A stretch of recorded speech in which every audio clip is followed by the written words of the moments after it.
Hey up guys, what's going on? And welcome back to York City. And welcome to my new dilemma. I've bought a player in a position that I said I wasn't going to buy a player in. I mean, classic transfer window really, isn't it?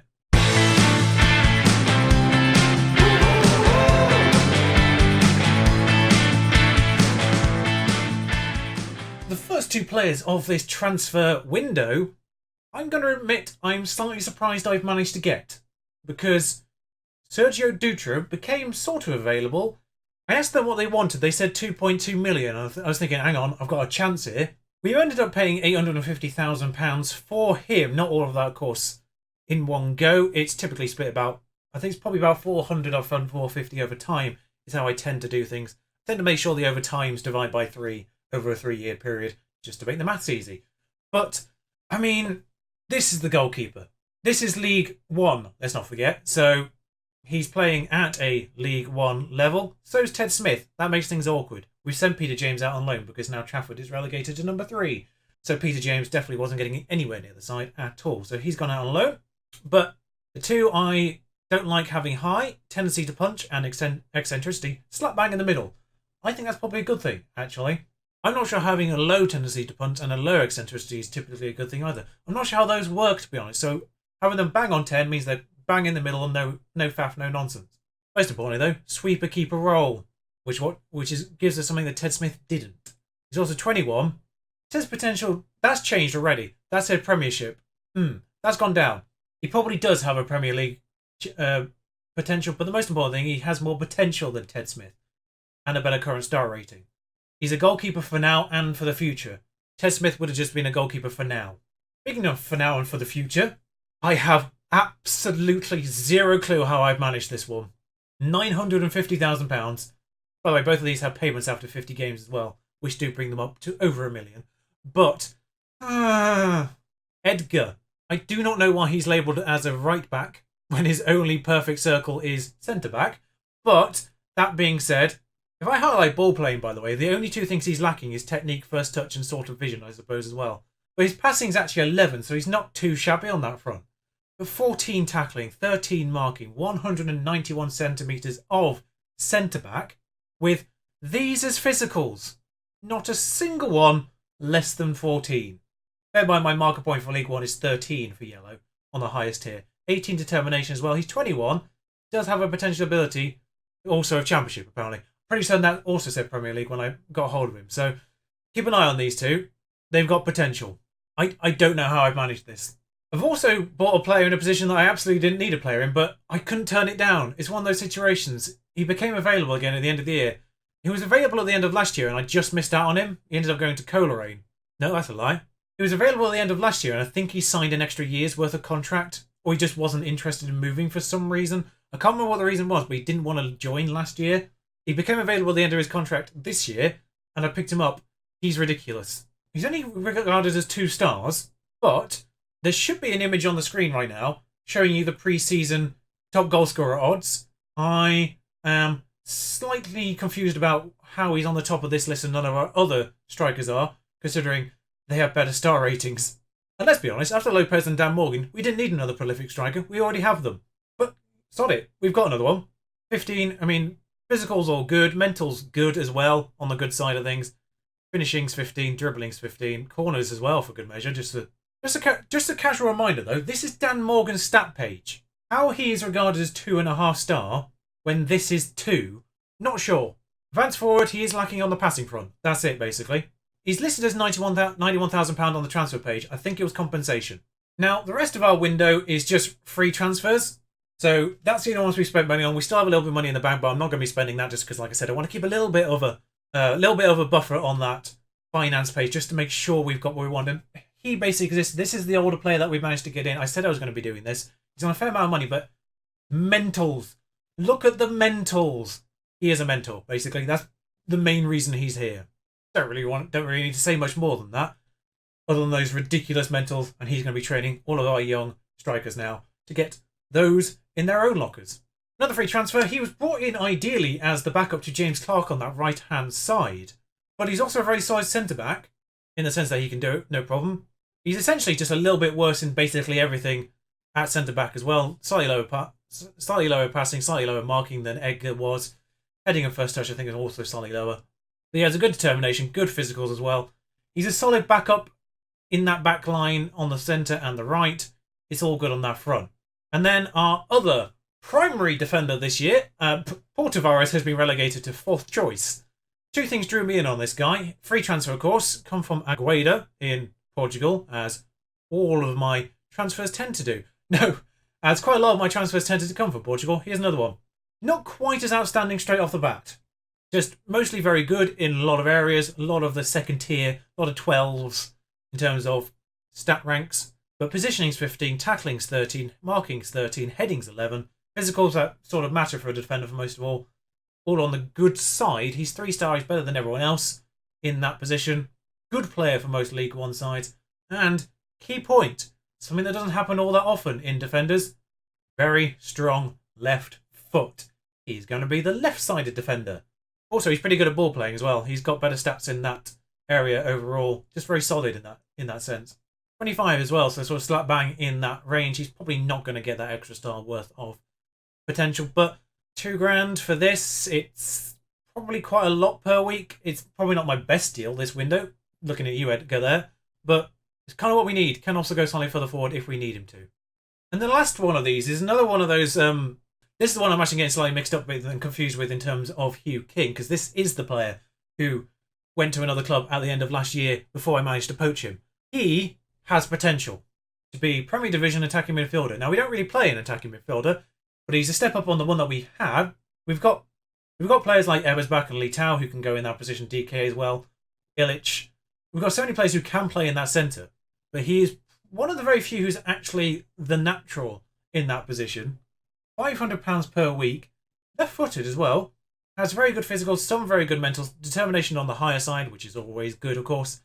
He's not really first team, he's not really going to be in the first team because we don't play an attacking midfielder. Of course, if we end up playing any lower-sided teams, say Vanarama teams in the FA Cup or even League 2 teams in the Carabao Cup, our EFL trophy group is annoying. It's 3 League 1 teams, including us, and Man City under 23s. So he could feature in that, but none of them are actually worse than us, which is really annoying on that front because it doesn't really give players like this a chance to play.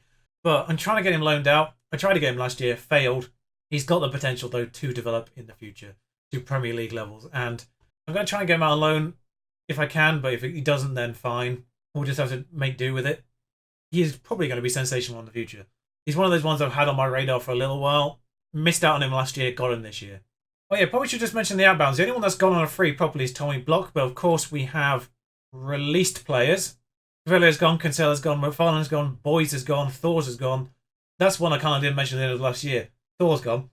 Dyer, Jefferson King, you never really saw. He was always out on loan. Goys, Boom, and Joshua King, same situation, always out on loan, but he was sort of around in that first year. Kept him around for homegrown purposes, and homegrown is a little bit of an issue, I've now realised. I am probably going to try and fix that a little bit by getting a homegrown player to be on this left-hand side and probably try and get maybe Gonçalves out on loan at the same time. Try and get one of my left-sided players out on loan, bring in a homegrown player in that position, just so we've got a little bit more flexibility on the front, because otherwise, I mean, we've got the goalkeepers, they can always go on the bench if we need them to, but annoyingly, we should have kept a few more players around. Of course, there's young players in our team that will become homegrown in time. I'm not sure, I think Feistamel might be one of those, Shao obviously will be one of those. I think Ebersbach just misses out. I think he was 19 last year when we got hold of him, so I don't think he's going to become homegrown in time. Clark becomes homegrown club this year already. He's already got that. That's why we're fine on that front. Might become a problem in the future. Lee Tao becomes homegrown club and nation at the end of this year, so that's one more next year at the very least. But yeah, we're in a slight bit of an issue this particular year. We are working on loan signings for the other positions as well. Right back, midfield. We're going to try and get a sort of a proper right back. We missed out on a really sensational one, annoyingly. We missed out on a couple of sensational players who went to championship sides, which is why I'm super glad I managed to pull off the coup of the century in the form of Edgar. Ah, I love you. Sorry. But yeah, we're in a very interesting situation in terms of striking options now, because Morgan last year, of course, ridiculous. And I can't put Hugh King on the bench because it means I have to take off either Robertson or Lopez, who are both homegrown players. So, yeah. And I can't take Morgan out either because he's also a homegrown club. So Hugh King is in a very awkward situation. I made him available for loan despite the fact he is odds-on favourite. Well, is the favourite for being the top goal scorer this year.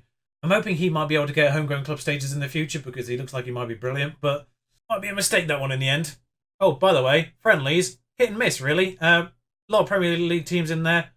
Bear in mind we had to play like a lot of rotated sides because we played a lot of friendlies, but we beat Hull, we beat Sheffield United. We lost to all the other Premier League sides, Brighton, Everton and West Brom were there this year, but we lost to them as well. But we had some good results overall, I think, for the most part. Competitive, most of them, but we had a lot of sort of weakened sides in all this, so it's unsurprising that we lost quite a lot of these. By the way, we got Crew again in the Carabao Cup first round. I'm not bringing you that. Shao makes the bench despite not being fully fit, by the way. He's just there just because he can do both sides. We've had a few little knocks in the preseason. Maralungo's in a very similar situation, by the way, as Hugh King, the fact that he's not homegrown, so he can't even make the bench for any of this nonsense. But we're going to give Genie a try, even though Ebersbach is actually now 1 star on that left-hand side. Solid, no, we're giving Ebersbach the go. We need to play our best 2 players in these positions. Our team for this particular first game against Gillingham, which I didn't really mention, is Dutra, Feist-Hamill, Borges, Edgar, Clark on the right-hand side, Smallwood, Illich and DK in the middle, Ebersbach and Lee Tao with Morgan up front. Dean is suspended from yellow card situations, I think, at the end of last year. That will help the bench situation as well going forward, of course, because one of them will be on the bench in the future. Good team talk for the opening day. And the first highlight, 4 minutes into this game. That's a corner gone in and Edgar just heads over. I will get rid of the scores. They're not important at this stage of the season. I'll just make that. No, I won't, because it won't give me the opportunity to. One thing worth mentioning, I put it on Twitter, if you follow me on there, but now that we are in the same division as Barnsley, that affiliate link has been terminated, of course. I can't even see them in the table now. Where are they? Oh, the bottom. They're 2-0 down somewhere already. But that affiliate link has been terminated, so we went in search for another one. They gave me the option of Cardiff or Liverpool. You can guess which one I took. So, yeah, hopefully we'll get some Liverpool players on loan in the future. That would be a great link to have. Ebersbach on this side, wide. Unfortunate. But not really willing to give me any this year, annoyingly. But obviously, as we build up in reputation, we might get a few better players from them in loan situations to the relegated sides in the... Actually, no, Rotherham weren't relegated. It was Oxford Lincoln who are winning. And Barnsley. They were the 3 who got relegated last year, and one of them is in the bottom. One was at the bottom, 2 of them are at the top. Weird how that's worked out. Lee Towell, though. Only 2 guaranteed promotions from this division, of course, with 4 playing off, and Ellis has hit the bar, I think. He was offside, nonetheless. But Gillingham away. Joey Barton's in charge of Gillingham. He was in charge of Bradford in League 2 when we played them a couple of years ago. We had a bit of a war with words with him, like everyone else, I suppose, but we have actually been the better side here. Statistically, we've just not really seen very many highlights. It's not the most thrilling of opening games. But yeah, we've had nice shots, only 3 on target though is the problem. Just demand a little bit more from my side. But a point away from home in this division is never to be sniffed at, particularly your first year. Still only 3 shots on target, 8 off target. It's not like they've been blocked, which for some reason doesn't count. Looks like their player's probably going to get on the end of it. Oh, well, that's not great defending, is it? He's injured, and Edgar has given him the goal. Well, it's not the greatest of starts.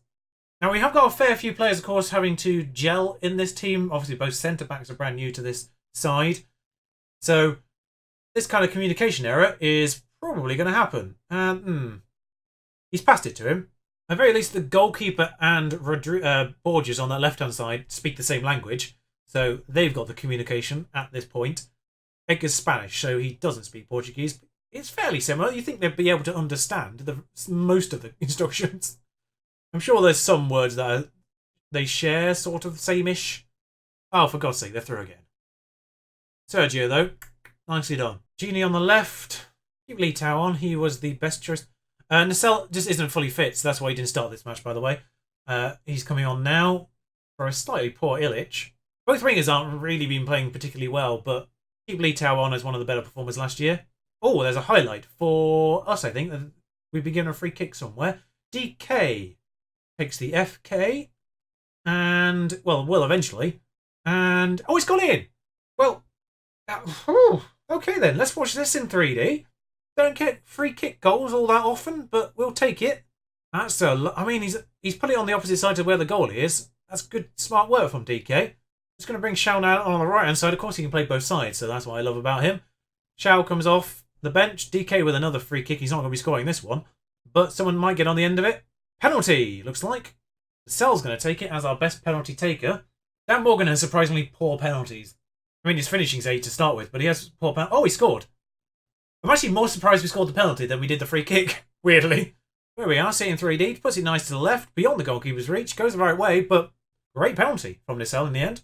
Go balance for these last 5. The injury time. Oh, they've got a corner. Well, here's an equaliser, most likely. Because we don't defend these. Okay, never mind. Sergio has gathered the ball quite nicely.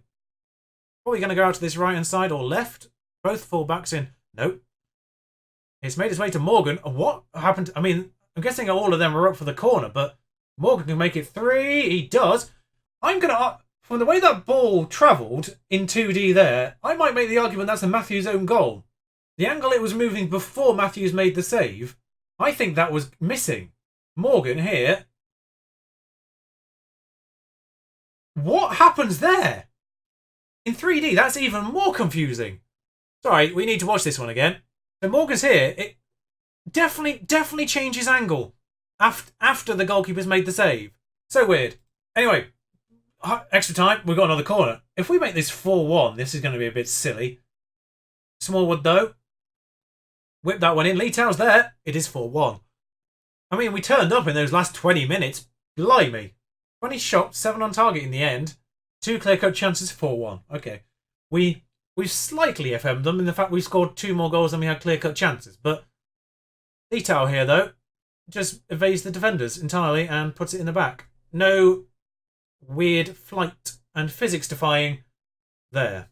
So what we've got here, Feistamel and Morgan's 50th career performances. Borges, Edgar and Dutra make their competitive debuts, of course. I just noticed the scoring times before I clicked off that. I'm actually happy with the way they played, apart from the shots on target nonsense.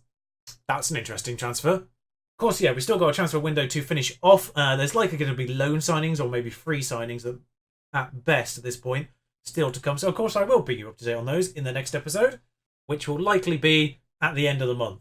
So, after day 1, we're third. 2 4-0s, I think we had there. Yes, so 2 4-0s ahead of us. But, I mean, that's a comeback. 1990 plus 3, 90 plus 6. Well done there, team. I'll say we're not determined. It does depend on the amount of transfers I need to do, but we do have Bolton as the first game in September with Mansfield in the Carabao, of course, in between. May skip it and return to Oldham. Kind of interestingly, the Mansfield, obviously the other promoted side, we play them back-to-back in that sense. Not in the league, but we do play both other promoted sides back-to-back, which in itself is an interesting episode, but one of them, of course, is EFL Trophy. So I might skip over that in terms of the episode and do Oldham if the amount of transfers is kind of minimal and I don't need to run you through a lot of those. We'll see on that front. So until then, ta-ra. What a start.